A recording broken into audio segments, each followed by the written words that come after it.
जब हृदय उस स्थिति का होगा ना, तो ऐसे जैसे कोई शहद में मिलाकर के औषधि खाए, कितना रस में, ऐसे ही भगवान अमृत मिलाकर वाणी बोल रहे हैं। अगर समझ जाओ तो निर्द्वंद हो जाओ, आनंदमय हो जाओ। ऐशाम त्वंतगतम पापम जनानाम पुण्य कर्मणाम। जो द्वंद से मोहित होता है उसका सही भजन नहीं होता। हमें समझना होगा कि हम किस मार्ग के पथिक हैं। अगर हम अपने मार्ग को नहीं समझेंगे तो बाधा पड़ जाएगी। द्वंद मोह से मोहित हुआ उपासक ठीक से भजन नहीं करता। ये द्वंद है। आपसे अगर आंतरिक हृदय से देखो, झांक कर, आपको भरोसा किसका है? झांक कर आंतरिक देखो, भगवान को साक्षी करके किसका भरोसा है? निवृत्ति मार्ग में एकमात्र केवल हरि गुरु का भरोसा होता है। हरि गुरु चरण सेवा अनुसर्व, एकमात्र आजीवन केवल प्रभु का भरोसा। अगर कोई व्यक्ति आकर के कोई सेवा करता है तो उसकी दृष्टि में होता है प्रभु आए, ये प्रभु भोजन दे गए, ये प्रभु व्यवस्था कर गए, या और थोड़ी नीची स्थिति है उपासक की तो देखता है प्रभु के द्वारा ये प्रेरित है, प्रभु ने इसे निमित्त, वो साक्षात प्रभु तो नहीं देख पा रहा पर वो देखता है प्रभु ने इसे निमित्त बनाया। बड़े बड़े राजे महाराजे जैसे नागरीदास जी राजकुमार थे, एक शरीर में लंगोटी, कई कई दिन भिक्षा भी न जाना, तो लाडली प्रेरणा करी। बाबा मेरी मैया कहती कई दिन से तू मधुकरी को नहीं आया। लाली इच्छा ही नहीं होता। नहीं, तुझे पता नहीं, श्री जी को बड़ा दुख होता है जब कोई ब्रजमंडल में भूखा सोता है। स्वयं श्री जी कह रहे ब्रजमंडल में कोई भूखा सोता है तो लाडली जी को बड़ा दुख होता है। देखो तुम प्रसन्नता के लिए ही तो साधना कर रहे हो, लाडली जी के लिए। बाबा जाया कर, 2 टुकड़े मांग कर अपने उदर में डाल, लाडली जी को दुख नहीं होगा। ऐसी करुणा समुद्र लाडली जी स्वयं उनको ऐसा उपदेश करती है। चाहते तो राज दरबार खड़ा कर देते वृंदावन में, सारे सुख भोगते। महारानी जी का महल वो जैसे रखे उनकी बात। हमारा कोई अस्तित्व नहीं, हमारा कोई सहयोगी नहीं, श्री जी के सिवा हमारा कोई सहयोगी नहीं। ये हमारे हृदय में, हमारे जीवन में, हमारे आचरण में होना चाहिए। कभी पूरा जीवन व्यतीत कर दो, किसी एक का भी फोन नंबर नहीं होना चाहिए कि इसका फोन नंबर करेंगे तो हमारा काम बन जाएगा। समझ लो आप पतित हो गए अगर ऐसा है जीवन में। हम जिसके भरोसे उसको फोन नहीं करना होता, वो पहले से व्यवस्था रखता है। कोई भारी से भारी संकट अगर आ रहा है तो पहले से बचाव पक्ष वो जान रहे, हमें फोन नहीं करना है कि हाँ अमुक आओ और हमारी व्यवस्था करो, हमें बचाओ। तो धिक्कार है ऐसी निवृत्ति परक बुद्धि को। निवृत्ति परक चली थी और ऐसा निश्चय कर रही, कहां है भरोसा, कहां है? ये द्वंद नहीं, ना किसी से राग ना किसी से द्वेष। जो भजन बिल्कुल नहीं करते उनकी अपेक्षा तो ठीक ही है, जो द्वंद्वों से युक्त है पर भजन करने वालों की एक विलक्षणता होती है। उनके अंदर एक ही आग होती है, मुझे प्रिया प्रीतम से मिलना है, भगवत प्राप्ति। इसी आग में वो भूख प्यास काम क्रोधात सब अग्नियों को सह जाता है। ये इतनी भारी आग होती है, कोई भी वेग उसको परास्त नहीं कर सकता, कोई भी वेग परास्त नहीं कर सकता। ऐसा कभी चित्त में नहीं आया। गुरु कृपा से, आराध्य देव की कृपा से कई कई दिन भोजन नहीं मिला, कष्ट पे कष्ट है, पर कभी ऐसा नहीं आया कि चलो 2-4 दिन घर घूम आते हैं। कभी जीवन, जिस दिन से जन्मभूमि का त्याग हुआ उस दिन से कभी जन्मभूमि में बैठ के कवल भोजन नहीं हुआ। कभी दोबारा उधर, जिस दिन से वो क्षेत्र छोड़ा गुरु कृपा से, कभी दोबारा दर्शन नहीं हुआ। ये कृपा से हुआ है, हमारे बल की बात नहीं है, कृपा से हुआ है। और यौवन अवस्था ऐसे कटी है कि जिन भोगों के लिए चित्त लालायित होता है उस अवस्था में केवल एक ही आग लगी थी, कैसे ब्रह्म साक्षात्कार हो। गुंजाइश ही नहीं थी किसी विषय, भोजन नसीब नहीं था तो ब्रह्म चिंतन छोड़कर भोगों का चिंतन। भोगों का चिंतन जब होता है जब यहाँ खट्टी डकार आती है अच्छे अच्छे पदार्थों की, तब भोगों का। यहाँ तो आग लगी है, कवल भी नहीं मिल रहा, उससे ज्यादा आग लगी, कैसे अनुभूत हो? मैं इस शरीर को जन्म जन्मांतरों से स्वीकार की हुई डोल रहा हूं, मेरा स्वरूप क्या है, कैसे इसकी अनुभूति? काशी के घाटों में यही पागलपन चढ़ा था, कैसे मुझे ब्रह्मानुभूति हो, क्या मेरा स्वरूप है, कैसे साक्षात्कार हो? जिसके अंदर ये आग जल जाती फिर वहां गुंजाइश नहीं। यहां भजन करने वालों की विलक्षणता के लिए प्रभु वर्णन कर रहे हैं, जिनका उद्देश्य केवल भगवत प्राप्ति है, किंचन मात्र किसी की तरफ आकर्षण की वृत्ति नहीं है। भजन करने का स्वरूप यह है। कोई भोग तभी परास्त करता है जब हमारे अंदर उसके प्रति प्रियता होती है, महत्व होता है, उसका चिंतन होता है, भोग सुख की आकांक्षा होती है। जब लगन लग गई प्रभु से मिलने की तो भोग कैसे आकर्षित कर सकता है? ब्रह्मादिक के भोग सब विषम लागताई, विष सम लागताई, नारायण ब्रज चंद की लगन लगी है जाए।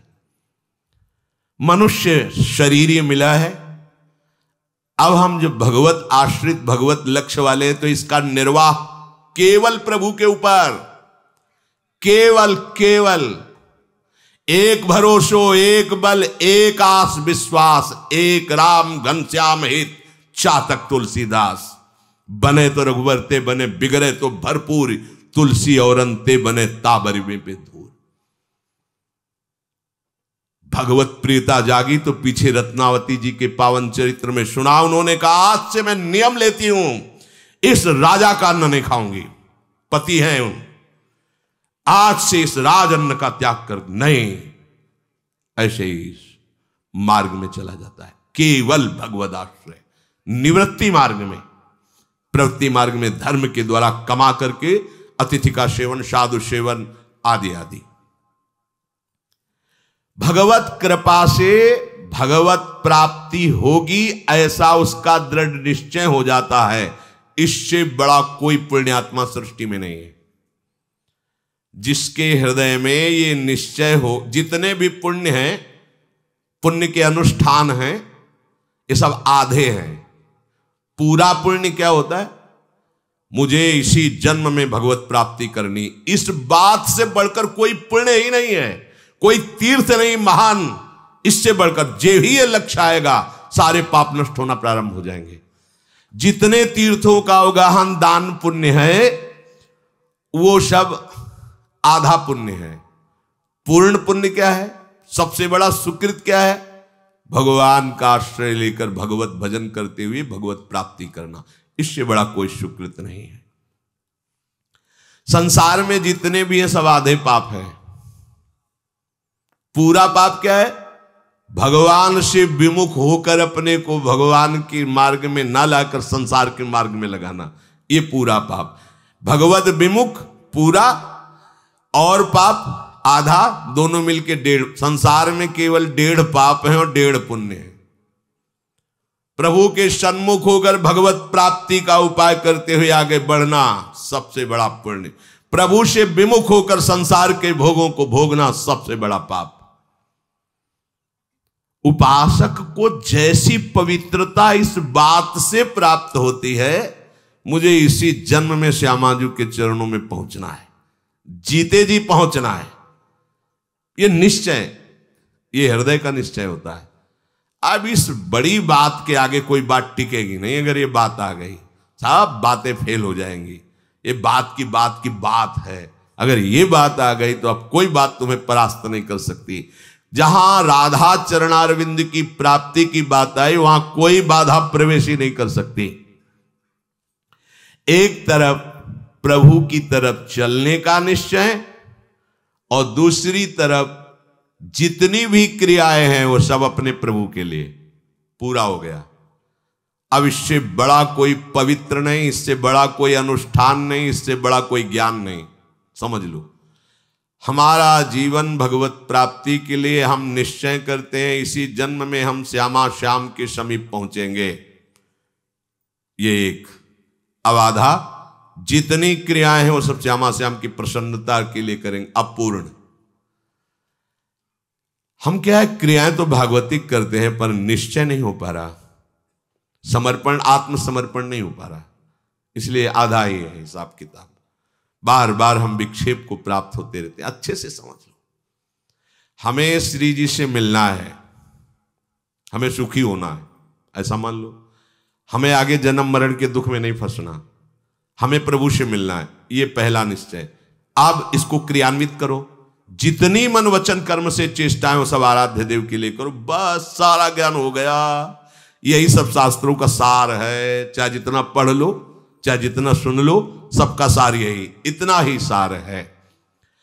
हरि से विमुख हो और भोगों की संग्रह में, भोगों के भोगने में लगे हो, इससे बड़ा कोई पाप नहीं है। इसमें सब पाप समाहित हो जाएंगे। जिनका लक्ष्य केवल प्रभु है वो सब सुकृतिवान है, सुकृति ना भगवान ने कहा है।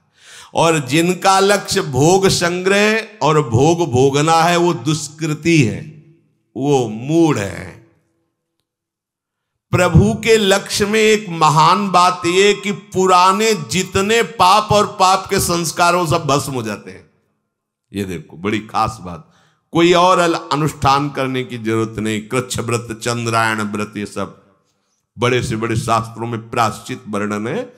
जिसने लक्ष्य कर लिया मुझे भगवत प्राप्ति करनी है, ये अंदर का निश्चय पूर्व के पाप और पाप वासनाओं को भस्म कर देता है। ये किसी तीर्थ में ताकत नहीं, ये तीर्थ में ताकत नहीं। बहुत जब बिल्कुल सांगोपांग तीर्थ का सेवन करोगे तो पाप नष्ट होगा, पाप वासना नहीं। लेकिन हरिचरणारविंद की प्राप्ति का निश्चय पूर्व पाप और पाप की वासना को भी भस्म कर देता है। उसके हृदय में स्वयं भगवान विराजमान होकर आगे पाप नहीं होने देते। यदि चूक हो जाती है तो उसको कोई अन्य आश्रय, अन्य प्रायश्चित करने की जरूरत नहीं, भगवान हृदय में बैठकर सब पवित्र कर देते हैं। विकर्म यच्चोत्पतितम कथंचित धुनोति सर्वम हृदय सन्निविष्टा, भगवान स्वयं कह रहे, मैं उसके हृदय में बैठ करके स्वयं अब संचालन करता हूं। अगर कहीं उसका देहाभिमान जरा सा बकाया स्फुरित हुआ, कोई चूक हो गई, तो मैं हृदय में उसके बैठा हूं, इसलिए धुनोति सर्वम हृदय सन्निविष्टा, मैं धोकर सब बहा देता हूं उसकी अपवित्रता को। यह है भगवदाश्रय। सच्चे हृदय से केवल तुम्हें चलना और यंत्रवत चलना है, कठपुतली बन के चलना है। जैसे नचाए कठपुतली वाला वैसे ही नाचना है। ते द्वंद्व मोह निर्मुक्ता भजन्ते माम दृढ़ व्रताः। जब भगवान की तरफ चलते हैं तो कई प्रकार के द्वंद्व लग जाते हैं। भगवान का तो भजन करना है, पर यह भी तो कर्तव्य है संसार के रिश्ते नातों का निर्वाह करें। परिवार के जन ऐसा भी उपदेश करने लगते हैं, वो आते हैं तो अब आप निरपेक्ष वृत्ति धारण किए, तो क्या सीखा अभी तक भजन में? हम लोग पढ़े लिखे, शास्त्र पढ़ते हैं, क्या सीखा? सर्वत्र भगवान है, तो तुमको हम में भगवान नहीं दिखाई देते? हम तुम्हारे भैया हैं, हमारे से बात क्यों नहीं करते? हमारे से क्या, तुमने क्या भजन किया यार? हमें तो समझ में तो सब नाटक ही चल रहा है तुम्हारा।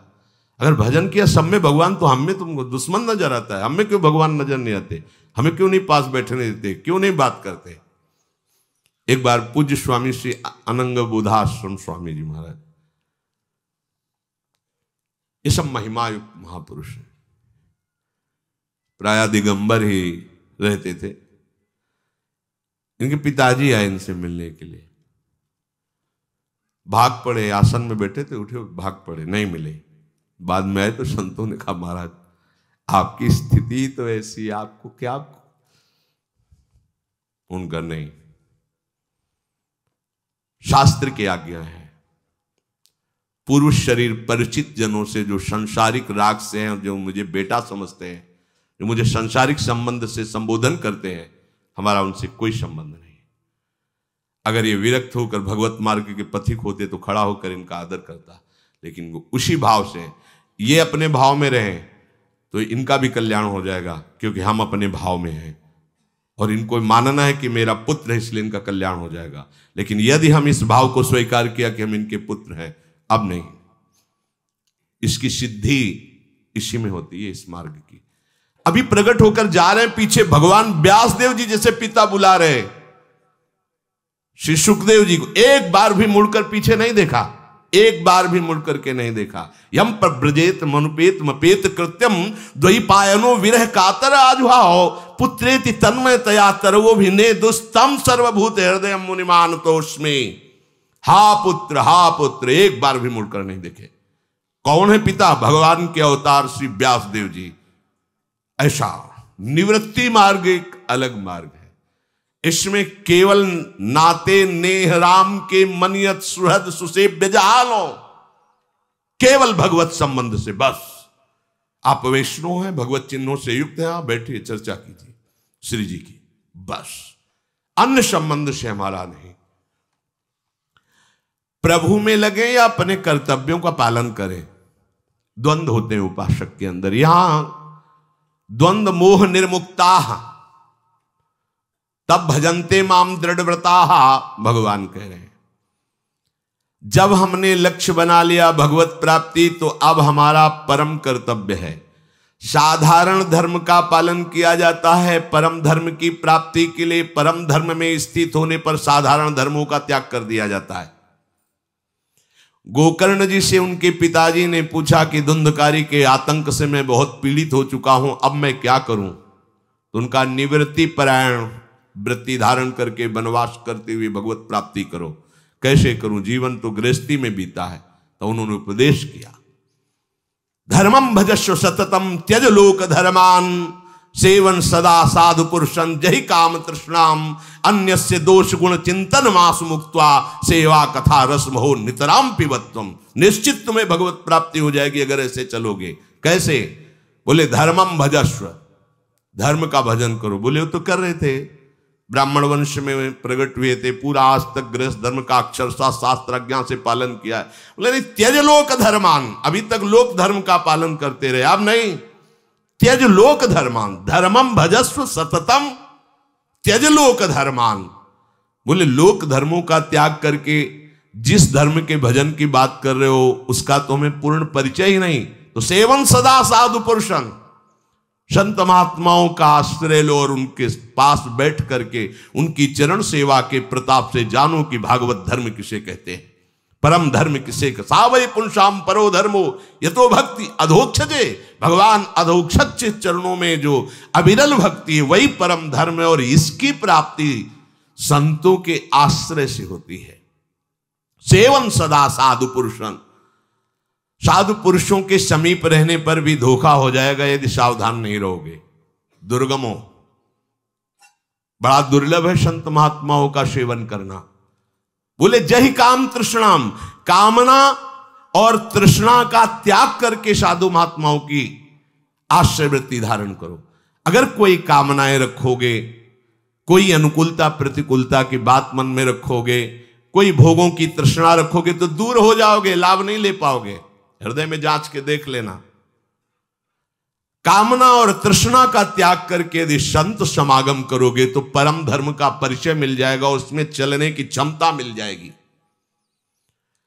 और जब हम इस मार्ग में चलते हैं तो कहीं गुणाभिमान न हो जाए, इसलिए अन्यस्य दोष गुण चिंतन मास मुक्त्वा, किसी के भी ना गुण देखो ना दोष देखो, एकमात्र भगवत भाव से रहो। सब में प्रभु विराजमान है। गुण दोषों को देखोगे तो मायाकृत राग और द्वेष में फंस जाओगे, स्तुति निंदा करने लगोगे, तुम्हारा मार्ग रुक जाएगा। अन्यस्य दोष गुण चिंतन मास मुक्त्वा, समय कैसे व्यतीत हो? सेवा कथा रस महो नितराम पिबत्वम। ठाकुर जी की सेवा, संत सेवा, जगत सेवा, भगवत भाव से निरंतर भगवान के नाम गुण रूप लीला का गायन श्रवण और चिंतन करते रहो, इसी से भगवत प्राप्ति हो जाएगी। तो जब हम प्रभु के मार्ग में चल दिए तो उपासक के लिए यह द्वंद नहीं होना चाहिए कि हम कर्तव्य का पालन करें कि भजन करें। भजन परम कर्तव्य है। जो भजन करते हुए कार्य करोगे सब सिद्ध सेवा पूजा बन जाएगी। अगर भजन छूटता है तो सो सब कर्म धर्म जर जाऊ। वो कर्म नहीं, वो धर्म नहीं जो भगवत विस्मरण करा दे।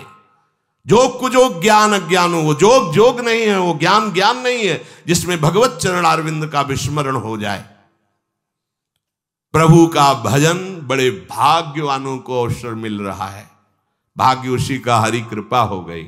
अब ये परम धर्म का त्याग नहीं करना। इसीलिए भगवान स्पष्ट बोले, सर्वधर्मान परित्यज्य माम एकम शरणम व्रज। भगवान कह रहे, तुम्हें भय लगता हो कि पाप लगेगा तो हम त्वं सर्व पापेभ्यो मोक्षयिष्यामि मा शुचा। मैं तुम्हें समस्त पापों से मुक्त करूंगा। ये सब कानून के विधान को बनाने वाले भगवान बोल रहे हैं। सब सिद्धांतों के रचयिता, जिनकी श्वासों से समस्त वेदों का प्रादुर्भाव हुआ, जिनकी चरण रज का आश्रय लेकर बड़े बड़े ब्रह्म ऋषि महात्मा जन भगवत साक्षात्कार के स्वयं भगवान कह रहे हैं, हम त्वाम सर्व पापेभ्यो मोक्षयिष्यामि मा शुचः। दूसरा द्वंद्व उपस्थित होता है, मैं किसकी उपासना करूं? वैष्णव बनूं, शैव बनूं, शाक्त बनूं, गाणपत्य बनूं, शौर बनूं, क्या करूं? किस संप्रदाय में चलूं? किन भगवान की आराधना करूं? इसकी भी तुम्हें चिंता नहीं करनी। कदम बढ़ाओ, जिस रूप से चाहेंगे आगे आके मिल जाएंगे, हाथ पकड़कर आपको पहुंचा देंगे। अपने जानते भी नहीं थे कि कैसा है वृंदावन, जानते भी नहीं थे श्यामा श्याम की कोई बात, जानते भी नहीं थे कि कोई भी सहचरी भाव है, नहीं सुना ही नहीं था जीवन में।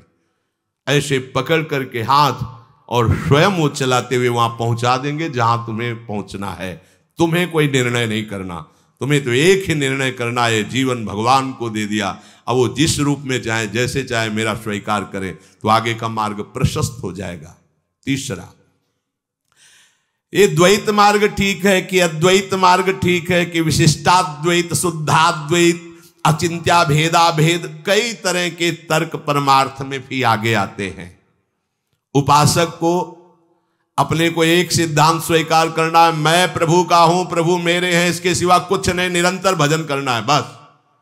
तुम द्वैत हो तो मिल जाओ, अद्वैत हो तो मिल जाओ, अचिंत्या भेद जो भी हो आ जाओ, वो आ जाएंगे। पूरा ज्ञान हो जाएगा आपका, द्वैत क्या, अद्वैत क्या है, अभेद क्या है, भेद क्या, सब अनुभव में आ जाएगा। चौथा, प्रभु की प्राप्ति के लिए भक्ति मार्ग श्रेष्ठ है, ज्ञान मार्ग श्रेष्ठ है कि कर्म मार्ग श्रेष्ठ है कि ध्यान योग श्रेष्ठ है, हठ योग, लय योग, मंत्र, कितने मार्ग हैं। कोई भी द्वंद्व नहीं रहना चाहिए, सब कुछ प्राप्त हो जाएगा। योग मार्ग में कुंडलिनी जागृत सबसे बड़ी उपलब्धि मानी जाती है, फिर उसी के द्वारा सुषुम्ना मार्ग खुलता है और ब्रह्म साक्षात्कार समाधि तक पहुंचता है। नाम जप करते रहो, पता भी नहीं चलेगा कब कुंडलिनी जागृत हो गई। कानपुर में गंगा के किनारे थे तो किसी विशिष्ट पदाधिकारी के साथ एक संत आए थे, वो बहुत प्रचार प्रसार था कि कुंडलिनी जागृत हो गई है ऐसा। तो जब हमारे समीप आए तो प्रणाम भगवत भाव से हुआ, फिर वो ऐसे शुरू हो गए। देखा सहज पूर्व से ऐसा रहा कि ब्रह्मबोध संपन्न महापुरुषों का आश्रय रहा, इसलिए कभी कहीं आकर्षण नहीं हुआ, कहीं कोई संशय नहीं हुआ। अब वो थोड़ी देर बाद रुके और कहने लगे कि महाराज हमें कुंडलिनी जागृत हो गई। हमने तो प्रश्न ही नहीं किया, वो हमें तो नहीं बोले। ये जो चेष्टा देख करके आपको कुछ आश्चर्य होगा? कोई का सर्वाश्चर्य प्रभु को देख रहे हैं तो आपकी इस आश्चर्य से क्या होगा? फिर हम कहा जब आपने बोला ही तो आपको बता दें, ये बंद करो सब। ये बेचारे प्राकृतिक पद के अभिमान वाले या प्राकृतिक भोगों में भोगने वाले, आप इनको बहला फुसला करके अपना जीवन नष्ट कर रहे हो, कुछ नहीं है। कुंडलिनी जागृत का मतलब है खोपड़ी हिलाना नहीं है, ये करना नहीं। कुंडलिनी कोई वैसा नहीं कोई भूत का आवेश आता है, नहीं, उसमें दशा होती है। अगर योग मार्ग से कुंडलिनी जागृत हो रही तो पहले अखंड ब्रह्मचारी, प्राणवायु का संशोधन और पद्मासन सिद्ध, पृथ्वी से कम एक बीता ऊंचे आसन सिद्ध उसे माना जाता है। पृथ्वी में उसका नीचे का हिस्सा टिकेगा नहीं, एक बीता ऊंचा है। अब कुंडलिनी जागृत, कुछ नहीं, आराम से लेटे लेटे कुंडलिनी जागृत हो जाए। राधा राधा राधा राधा। जितनी दिव्य शक्तियां योग में है वो सब बिना किसी श्रम के भगवान नाम जप करने वाले के हृदय में जागृत हो जाती है। अपने स्वरूप का बोध जो बहुत कठिन है, क्योंकि देह राग छोड़ना कठिन है, सहज में हो जाता है। प्रभु को सम्यक रूप से जाना ही केवल भक्ति भाव से जाला जाता है। जब हम उनका आश्रय लेकर नाम जप करेंगे, सब अपना परिचय दे देंगे। हमें किसी भी द्वंद्व में नहीं फंसना। हमें बस एक निश्चय रखना है कि हम एक भी श्वास खाली नहीं जाने देंगे, भजन का अंतराय नहीं होने देंगे। प्रभु के सिवा हमारा कोई नहीं है। प्रभु हमारे जीवन धन है, सब कुछ प्राप्त हो जाएगा। मान लीजिए सम्यक ज्ञान जागृत हो जाता है। सम्यक ज्ञान, जिधर वृत्ति जाएगी उधर पूरा का पूरा पर्दाफाश हो जाएगा, क्योंकि आपके अंदर अध्यात्म पावर जागृत हो चुका है। भगवत प्राप्ति का लक्ष्य निरंतर भजन, वो बड़ी दिव्यता है। इस बात में बड़ी दिव्यता है। पांचवा, जब हम भजन मार्ग में चलते हैं तो लोग हमारी बुराई करते हैं, उपहास करते हैं, निंदा करते हैं, तिरस्कार। तो भजन इसीलिए शुरू किया था कि सबको आपको प्रणाम करें, भजनानंदी कहें, आपको बहुत बड़ा माने, इसलिए आप भजन शुरू किए थे क्या? ये द्वंद्व नहीं होना चाहिए। भजन मार्ग में हम चल रहे हैं, हमारा कोई उपहास करेगा, पक्का करेगा, करेगा ही, क्योंकि यही प्रोसेस है। बिना इसके आप परिपक्व नहीं हो सकते। आवे में मटकी को रखा ही जाएगा, तभी वो कोई द्रवित पदार्थ रखने की क्षमता रख पाएगी। ऐसे ही आपका हृदय तभी भगवत रस का अधिकारी बनेगा जब सीधे गाली सुनकर मुस्कुरा के चल दोगे, अपमान निंदा सुन करके मुस्कुरा के चल। बड़ी कृपा है, प्रभु की बड़ी कृपा है, आपको ऐसा अनुभव होगा। अनुकूलता, प्रतिकूलता, हर्ष, शोक, ठीक बेठीक, सुख दुख, राग द्वेष, ये सभी द्वंद्व सबको मोहित करते हैं, पर उपासक इनसे मोहित नहीं होता। देखो, आप उपासक हो कि सब जन हो। उपासक ठीक है कि बेठीक है, सुख है कि दुख है, राग है कि द्वेष है, अनुकूलता है कि प्रतिकूलता है, हर्ष है कि सो, ये सब अंतःकरण के धर्म है। पूरा काट दिया, सब अंतःकरण। भले हृदय जल रहा, मेरा नहीं। हाँ, किया होगा पाप तो उसी को पवित्र करने के लिए प्रभु हृदय को जला रहे हैं। राधा राधा राधा, ये बहादुरों का मार्ग, फिसड्डियों का मार्ग नहीं। हृदय में जलन हुई आए दैया क्या करें, ये ऐसा मार्ग नहीं। बलवान मन हो, चाहे स्त्री हो, चाहे पुरुष हो, चाहे बालक हो, चाहे जवान हो, भगवत मार्ग के पति को बहुत पुराने हो और भगवान के अंश हो, वीर बहादुर बनकर इस मार्ग में चलो। प्राणों का पोषण करना, शरीर का पोषण करना मेरा धर्म नहीं, मेरे आराध्य देव के ऊपर समर्पित है। मेरा केवल एक धर्म है कि जब तक श्वास है अन्य को स्वीकार नहीं करूंगा, आपके ही पीछे गले पड़ जाऊंगा, आपका ही सुमिरन करूंगा, आपके लिए ही जीऊंगा, आपके लिए ही मरूंगा। जब तक हृदय में अन्य कोई बात है, अन्य कोई भरोसा है, अन्य कोई चाह है, ये पर्दा लगाए टहलते रहते हैं आसपास। और जहां आप इनके गले पड़ जाएंगे, फिर ये इतने कठोर नहीं है, पर्दाफाश कर देते हैं। अब जित देखूं तित श्याममयी, वही सच्चिदानंद में प्रभु कैसे दुलार करते हैं उस उपासक को, उसकी छाती, जैसे मीरा जी कहती, जाने मेरी छाती। उपासक किसी भी द्वंद्व में कहीं भी अटके नहीं। एकमात्र अपने आराध्य देव, बस उनकी रुचि का पोषण करता रहे। उपासक और संसारी में इतना अंतर है, संसारी अपनी रुचि का पोषण करता है, प्रभु से भी अपनी रुचि का पोषण कराना चाहता है। ध्यान देना, उपासक अपनी रुचि का पोषण अपने आराध्य देव से, गुरुदेव से कराना चाहता है। कैसा उपासक? ये संसारिकता है। शुद्ध उपासक वही जो उनकी रुचि, मन की रुचि जानी, नेह विधि अनुसरे। ये ज्ञान आपको प्राप्त हो जाएगा जब आप समर्पित उपासक बनोगे, तो आप रुचि जानने लगोगे अपने आराध्य देव की, अपने गुरुदेव की रुचि क्या है इनकी। अपनी रुचि को जो ही समर्पित किया तो उनकी रुचि जानने के अधिकारी हो जाओगे। जब तक आप अपनी रुचि का पोषण करेंगे तब तक आराध्य देव गुरुदेव की रुचि को नहीं जान पाएंगे। सखियों को आदेश थोड़ी दिया जाता है वहां निकुंज में, नहीं, मन की रुचि जान नेह विधि। प्रियालाल की इच्छा मानो सहचरी रूप है, जो वो तत्काल वैसे ही संयोग रचना सब प्रारंभ। वहां थोड़ी कि सुनो थोड़ा जल ले आओ, प्यास लगी, कहने की थोड़ी जरूरत है। प्यास उठने के पहले ही अनुकूल जल की उपस्थिति। सेवा की आवश्यकता वहां प्रकट नहीं हो पाई और सेवा की सोच पहले पहुंच गई। मन मन की रुचि जान नेह विधि अनुसरे। मनुष्य का एक स्वभाव होता है कि उसको परमार्थिक बातें सुनने में अच्छी लगती हैं और अपनी बुद्धि में रख के सुनाने में अच्छा लगता है। ये प्राय है। हम कह रहे किसी गांव वाले से पूछ लो भगवत प्राप्ति कैसे होगी, ये संसार क्या है, वो उत्तर दे देगा भैया सब नाशवान है, भजन करने से ही भगवान की प्राप्ति होगी। सब हम प्राय देखे। लेकिन उनसे पूछो कि फिर ये नाशवान संसार में राग क्यों कर रहे हो? जब भजन करने से आनंद की अनुभूति होती तो आप भजन क्यों नहीं कर रहे हो? ये नहीं हो पाएगा। ये स्वभाव है कि वो अपना कल्याण करना नहीं चाहता, फंसा इसी संसार में रहना चाहता है, पर वो जानता सब कुछ है।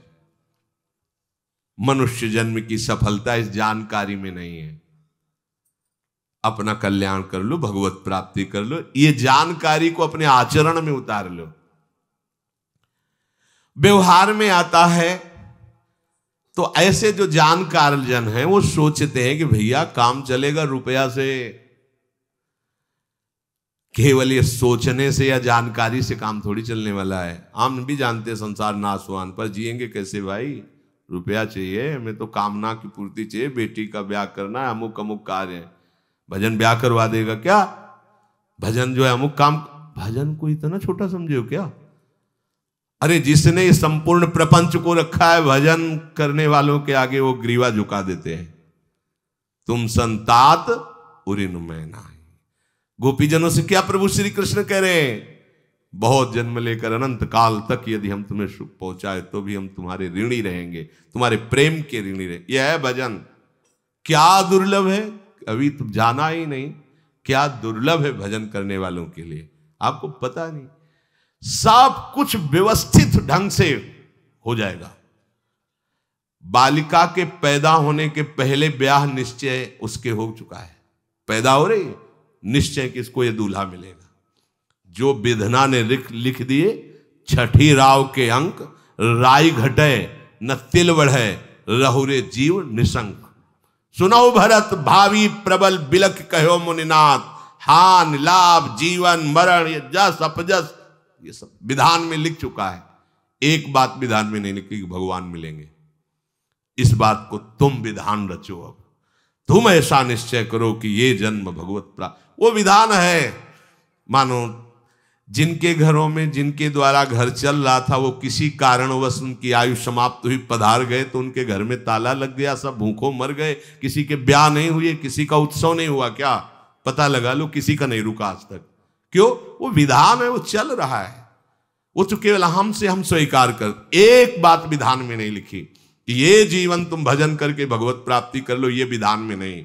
ये कृपा से तुम्हें संयोग मिलेगा संतों का संग, और उसमें सत्संग में ये विवेक कि आप मुझे भगवत प्राप्त, ये तुम्हारा नया विधान होगा। सांसारिक काम करना पड़ेगा। संसार में तो हमें चीज वस्तुएं चाहिए, उनके बिना कैसे काम चलेगा। और संसार में जब काम करेंगे तो झूठ बोलना पड़ेगा, कुछ पाप भी करना पड़ेगा। भाई भजन वजन तो ये बाबा जियों काम, हमारा काम नहीं। जानकारी सब है, पर वो लोग ऐसे विचार से भजन का तिरस्कार कर देते, भजन को हटा देते हैं। सांसारिक काम की जितनी आवश्यकता है, रुपए की जितनी आवश्यकता है, कामनाओं की पूर्ति की जितनी आवश्यकता है, वो भजन स्मरण की भगवत प्राप्ति की आवश्यकता नहीं है। लोगों को देख लीजिए आप, अगर भजन स्मरण की तुम्हारे अंदर आवश्यकता हो जाए तो सब आवश्यकताएं अपने आप पूर्ण हो जाएंगी, और ये बड़ा काम हो जाएगा कि अनेक जन्मों से जो प्रभु से विमुख भटक रहे थे वो भगवत प्राप्ति हो जाएगी। एक महापुरुष कहते थे, जैसे दो लकड़ियों के घर्षण से अग्नि पैदा हो जाती है, ऐसे ही जिह्वा और नाम के घर्षण से दिव्य शक्ति पैदा हो जाती। जो चाहोगे वो कर लोगे। कोई भी नाम गुरु कृपा से यदि आपको प्राप्त है और आप उसका रटन करो तो आप में दिव्य शक्ति आ जाएगी। पर ये थोड़ा सा मन के विपरीत काम है, ये बात जल्दी समझ में नहीं आती। ऐसा लगता है नाम से क्या हो जाएगा, नाम से हो जाएगा। नाम जप करके आप ये जान सकते हैं कि ब्रह्मा सृष्टि कैसे रचते हैं। नाम जप करके ये जान सकते हैं कि भगवान सृष्टि का पालन कैसे करते हैं, नाम जप के ये जान सकते हैं महादेव जी सृष्टि का लय कैसे करते हैं, फिर और क्या बकाया रह जाएगा। और जान ही नहीं सकते, पा सकते हैं, जो चाहेंगे वो पा सकते हैं।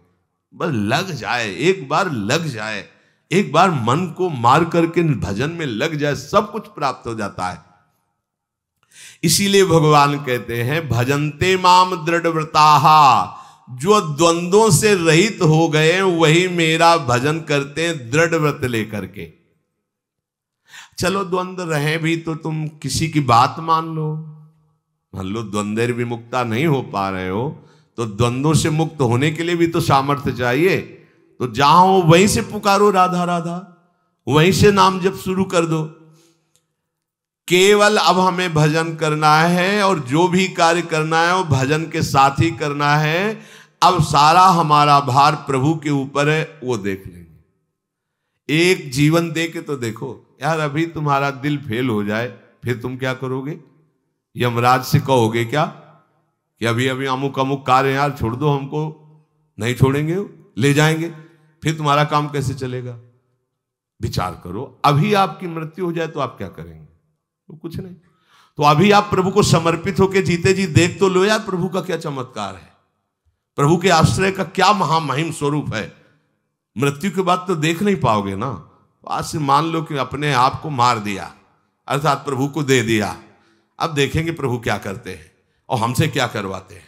खूब नाम जप करो और जो कार्य सामने आ जाए वो भगवत सेवा मान के करो और निश्चिंत हो जाओ, पूरा भार प्रभु अपने कांधे पे ले लेंगे। पूरी सृष्टि के लिए कोई फर्क नहीं पड़ता तुम्हारा भार कितना है। एक सरसों की दाने की तरह भगवान शेष जी के फण पर अनंत ब्रह्मांडों सहित ये भूमि विराजमान है। अरे उनके लिए क्या दुर्लभ है, एक छोटे से परिवार का सम्यक रूप से पालन पोषण उनके लिए कोई बड़ी बात है? विश्व का भरण पोषण विश्वम्भर भगवान कर रहे हैं। हमारा अब कोई और कर्तव्य नहीं, एक ही कर्तव्य है, भजन्ते माम दृढ़ व्रताहा, दृढ़ व्रत लेकर। ये बहुत जो कृपा पात्र जन है ये बात मान पाएंगे, समझ पाएंगे। प्रभु निर्गुण है कि सगुण है, द्वैत है कि अद्वैत है, द्विभुज है कि चतुर्भुज है, ये सब बातें छोड़ देनी चाहिए। प्रभु जो ऐसे भी जो भी है वो हमें सब परिचय दे देंगे, वह हमें भजन करना है। प्रायः लोग भजन के मार्ग में भी इसी झंझट में फंसे रहते हैं, बड़ी लड़ाई झगड़ा करते रहते हैं। वो तो निराकार है, बोले वो साकार है, अब वो क्या है पता नहीं। और दोनों के अंदर द्वेष वृत्ति जागृत हो गई, लड़ाई झगड़ा हो रहा है। तो प्रभु लड़ाई झगड़ा तो नहीं है, प्रभु द्वेष तो नहीं है, प्रभु एक दूसरे के प्रति हे भाव तो नहीं। तो मतलब दोनों भगवत भाव में नहीं, साकार है कि निराकार है, द्विभुज है कि चतुर्भुज है, उनके अनंत नाम है, वो सब कुछ है, वो कुछ भी नहीं है। सत असत से परे हैं, वो सत असत में भरे हैं। तुम क्या जानना चाहते हो, सब परिचय मिल जाएगा। अब हमें भजन करना है तो हमारे आगे कैसी भी परिस्थिति भेजी जाए, ध्यान दीजिए, कहीं भी रखा जाए, कैसे भी रखा जाए, अब हमारा प्रश्न नहीं होगा। ये कोई दृढ़ व्रता ही है, कोई हमारा प्रश्न नहीं होगा। हमारा मतलब परिस्थिति से नहीं, हमारा मतलब प्रभु से है। बस फिर आप देख लेना कि आपके इस समर्पण का परिणाम क्या होता है। परमानंद की बाढ़ आ जाएगी, पर आपके सामने भेजी जाएगी। स्पष्ट करे कि आपके सामने परिस्थिति भेजी जाएगी। कैसी परिस्थिति है, कहां रखा जा रहा है, कैसी व्यवस्था में रखा जा रहा है, हमका इससे कोई मतलब, हमारा इससे कोई, हमें तो भजन करना है और जो सामने कर्तव्य आ जाएगा ईमानदारी से कर्तव्य करना है, आगे की बात प्रभु जाने। तो बोले फिर देख लेना आपको कैसा परमानंद का अनुभव होता है।